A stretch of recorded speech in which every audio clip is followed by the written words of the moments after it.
Udah nonton harus video viral yang berfaedah. kemarin? Apa? Udah nonton video itu yang kuis itu? Iya, nonton. Saya tuh kan dulu pengen bikin kuis ya. Heeh. Malah keganjel dong sama kuis ini, gila. Dari awal sampai akhir itu kok saya tuh masih bertanya-tanya, masih ada kuis macam gitu yang kalimat jawabannya tuh harus teks per teks, kata per kata gitu. Kayak itu Masih kayak gitu. ujian CPNS gak sih kayak gitu? Iya, persis. Aku Dan gak pernah itu- ujian CPNS sih, tapi kayaknya kata orang. Ya ujian CPNS juga kan kayak gitu. Jadi saya sebagai tenaga pendidik saya tanya kepada pakar-pakar pendidikan soal semacam itu tuh layak enggak sih gitu. Ya mungkin kalau untuk ya bahkan itu untuk PNS kemudian untuk yang ini tuh yang kata per kata harus sesuai gitu. Itu tuh udah nggak boleh sih setahu saya tuh. Ini setelah beberapa hari rame video itu, ini ada yang orang yang dalam tanda kutip merangkum Iya. dari kejadian itu ya, potret wajah negara saat ini. Warga si cewek itu menyampaikan keresahan dan protes, pejabat menjaga ego, merasa paling benar dan anti kritik. Betul.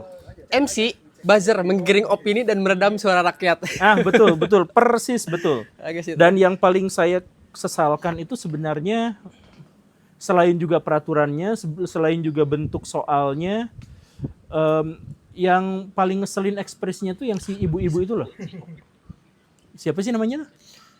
MC-nya? Bukan. Oh, yang Kalau MC-nya mah saya pikir juga karena dia kejebak sama perannya gitu iya kan. dia Jadi dia juga kayak gitu. Nah itu yang paling ngeselin tuh yang si ibu-ibu itu yang justru malah yang salah itu adalah si pesertanya.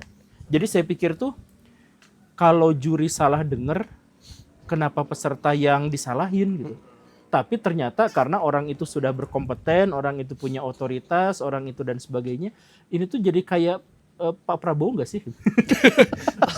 Enggak, kalau Pak Prabowo enggak. Cuman maksudnya kalau ada keluh kesah, kalau ada kesalahan, kalau ada apa, ya akui aja gitu. Akui aja kalau salah. Oh iya, salah denger ya udah maaf gitu, salah pencet. mungkin itu pejabat-pejabat itu takut ngerasa kalau dia salah marwahnya runtuh kali. Dia ngejaga marwah kali. Iya, Marwah Daud Marwah Ibrahim. itu. Tahu nggak Marwah Daud Ibrahim dulu adalah salah satu pejabat elit yang saya sukai di Indonesia. Efeknya jadi pengikut Kanjeng Taat pribadi, astagfirullahaladzim. Nggak, balik lagi ke sini. Jadi masalahnya memang dunia pendidikan kita tuh masih dihiasi oleh feodalisme yang kuat. Jadi kan Indonesia tuh selalu masuk jajaran level negara dengan sistem pendidikan terburuk di dunia menurut laporan PISA. Nah, salah satu yang menjadi catatan laporan PISA itu adalah bahwa budaya belajar kita yang luar biasa jelek gitu. Luar biasa jelek. Salah satunya itu adalah yang tadi itu feodalisme dalam dunia pendidikan, di mana orang yang punya otoritas dianggap benar, dianggap selalu berkompeten.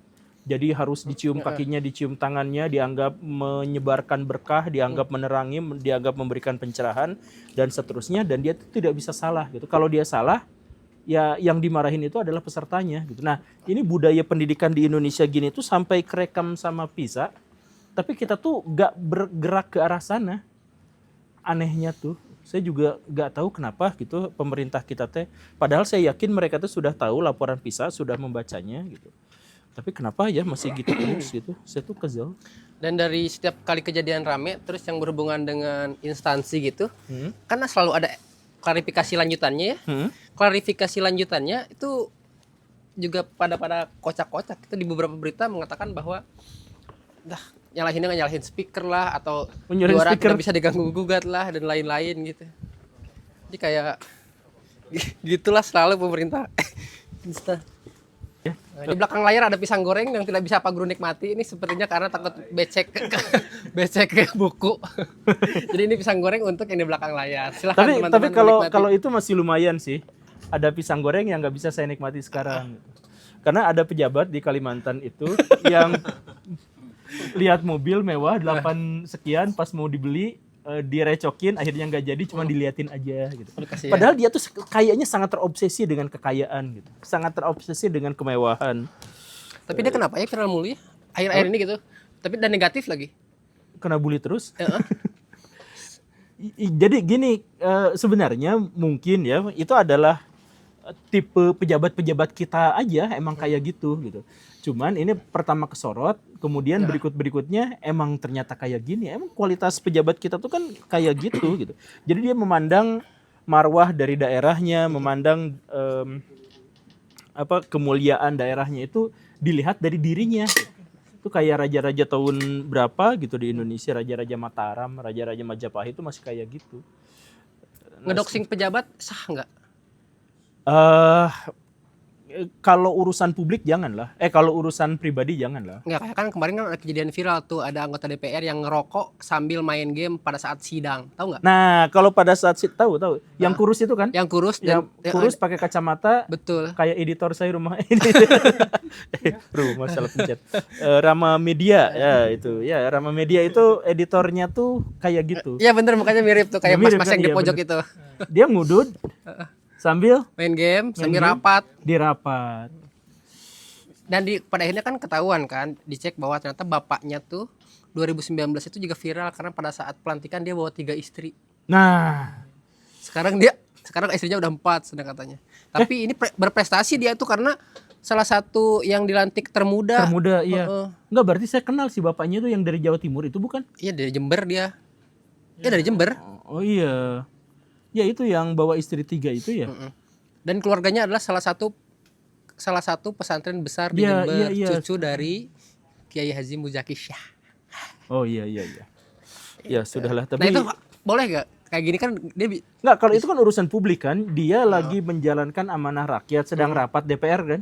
DPRD kalau nggak salah ya. ya pokoknya rapat lah. Rapat DPRD, kemudian dia malah menyalahgunakan waktu dan tempat di sana untuk kegiatan-kegiatan pribadinya. Nah itu jangan ya. Dan kalau soal ngerokok itu aduh. Itu ruangan AC bukan sih maksudku merokok gitu. Ruangan AC bukan teman-teman menurut kalian? Nonton nggak videonya? Pasti rapat DPR masa nggak pakai AC. Jangankan AC, kadang-kadang LC juga ada di sana. Kadang-kadang di tempat yang lain gitu. Oh iya, Ahmad. Tahun berapa gitu ya? Ahmad Heriawan LC. Itu tuh waktu masih jaya-jayanya PKS kan, di mana-mana LC itu. License dari Mesir biasanya tuh dari sana. Bahkan ada kominfo kita lulusan Pakistan. Ya itu dari PKS. Tahun kapan yang sekarang? Enggak, lama-lama, dulu yang dari jadul-jadul. PKS. Jadi Berarti sekarang PKS-nya tidak terkubur gitu. bukan terkubur juga sih, cuman marwahnya jadi nggak sebesar dulu. Jadi kita kebawa lagi sama marwah. Dulu saya ingat PKS tuh bahkan sama Metro TV itu dimasukkan ke dalam editorial tuh dipuji habis-habisan. Padahal Metro TV itu udah mulai berafiliasi gitu dulu tuh. Tapi masih dipuji karena PKS itu memang benar-benar partai yang anak muda banget, soleh, bersih, suci, dan tidak punya figur, tidak punya ketokohan pada satu orang gitu. Tapi entah kenapa sejak sapi impor itu, ya mungkin karena udah ngegejlok gitu, kemudian mereka menjadi cenderung lebih oportunis gitu, karena untuk menyelamatkan ininya gitu. Saya juga belum tahu, cuman ya begitulah. Ada kasus apa lagi yang